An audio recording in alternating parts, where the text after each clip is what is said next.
Buenas tardes, profesor Javier Liñán. Nosotros somos el grupo número 1, conformada por la hermana Anilú Alba y la hermana Sara Alba Ábalos. El día de hoy vamos a exponer el tema número 1, titulado La caída del Imperio Romano y su influencia sobre la Iglesia. Elegimos este tema porque muchas veces escuchamos sobre Roma y sobre el poder de la Iglesia Católica, pero pocas veces entendemos que ambos están conectados. Roma cayó, pero la Iglesia quedó de pie. Hoy queremos explicar qué pasó y qué enseñanza espiritual nos deja esta parte de la historia.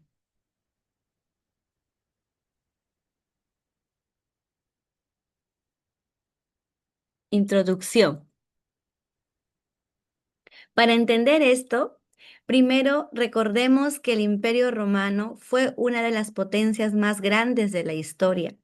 Dominaba gran parte del mundo y parecía imposible que cayera. Sin embargo, en el año 476 después de Cristo, este gran imperio mundial cae y colapsó, dando inicio a la Edad Media. Además, cuando una potencia mundial cae, no solo cambia la política, también cambia la cultura, la fe, la manera de vivir de la gente.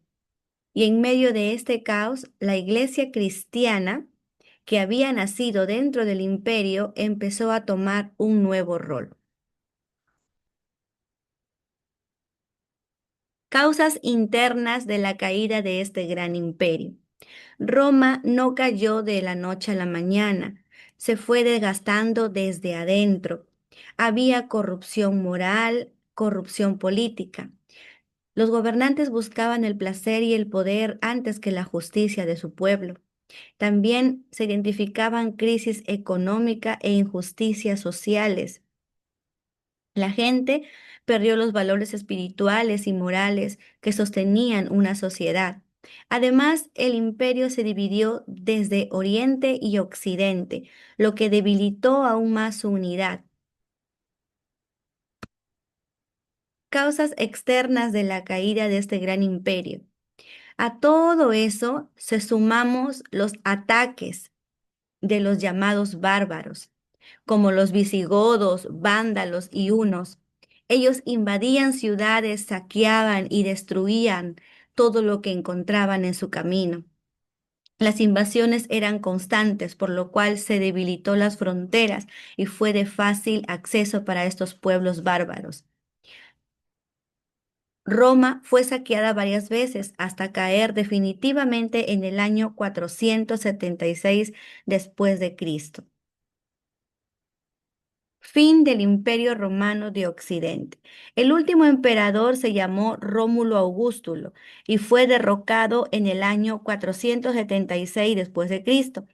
Ese momento marcó oficialmente el fin del Imperio Romano de Occidente. El Imperio de Oriente, conocido como Bizancio, continuó por más siglos, pero Roma ya no era el centro del poder. Sin embargo, algo interesante ocurrió. El poder político cayó, pero el poder de la iglesia, el poder espiritual, comenzó a crecer. Y aquí es donde la iglesia entra con más fuerza en la historia. Consecuencias de la caída de este gran imperio. Europa quedó sin leyes ni gobierno central. Había miedo, pobreza y mucha confusión. En ese contexto, la iglesia fue la única institución organizada que quedó de pie. Los obispos comenzaron a tomar decisiones muy fuertes e importantes, no solamente espirituales, sino también políticas. El pueblo ya no respetaba a los emperadores, pero sí buscaba refugio en Dios. Así que la iglesia empezó a ocupar el lugar que antes tenía el gran imperio.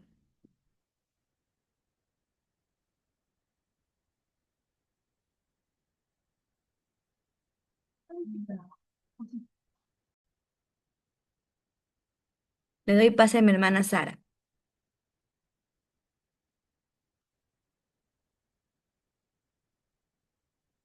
Seguimos. Surgimiento del poder papal. Con la caída del imperio, alguien tenía que ocupar ese lugar de autoridad, y fue entonces cuando el obispo de Roma, el Papa, comenzó a verse como una figura de poder. Ya no era un líder de fe, comenzó a dar órdenes, a negociar con reyes y tomar decisiones políticas. La gente veía que los gobernantes fallaban, pero la iglesia permanecía estable, así que empezó a confiar más en el Papa que en los reyes. Aquí empezó lo que más adelante se convertiría en el sistema religioso católico romano. Influencia positiva de la iglesia. Queremos reconocer también lo positivo en medio de tanto caos. Los monasterios preservaron la Biblia y muchos libros importantes. Los monjes enseñaban a leer, escribían las escrituras a mano y ayudaban a los pobres y enfermos. Mientras el mundo se hundía en ignorancia, la iglesia mantenía viva la esperanza y el conocimiento. Esto nos muestra que aunque el sistema humano puede fallar, Dios siempre usa a personas para mantener su luz encendida. Influencia negativa de la iglesia. Pero junto con lo bueno también hubo errores. La iglesia empezó a mezclarse con el poder y se introdujeron tradiciones humanas que no estaban en la Biblia. Se estableció la adoración a imágenes, la autoridad absoluta del Papa y la idea de que la salvación dependía de la iglesia y no de Cristo directamente. La fe comenzó a convertirse más en ritual y estructura que en una relación personal genuina con Jesús. Aquí entendemos que cuando la iglesia se une demasiado al poder, corre el riesgo de desviarse del evangelio verdadero. Consecuencias espirituales. Todo esto provocó que el mensaje del evangelio se oscureciera, pues muchos empezaron a practicar religión sin transformación real del corazón. Es triste.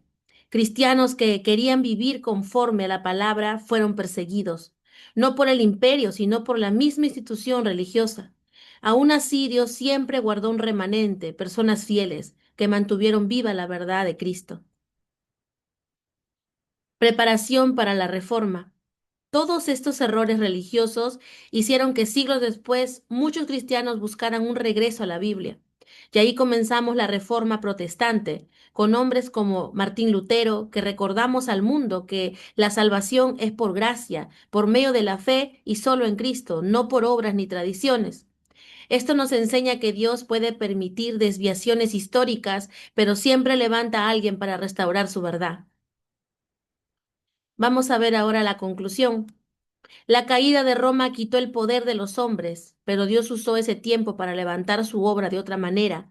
Aunque la iglesia institucional se desvió en algunos aspectos, el Evangelio nunca murió, porque la verdadera iglesia no es un sistema, es un pueblo que permanece fiel a Jesucristo. Aunque los imperios caigan, y queremos terminar con esta palabra. Mateo 16:18. Y sobre esta roca edificaré mi iglesia, y las puertas del Hades no prevalecerán contra ella. Los imperios caen, pero la iglesia de Cristo permanece. Amén. Gracias.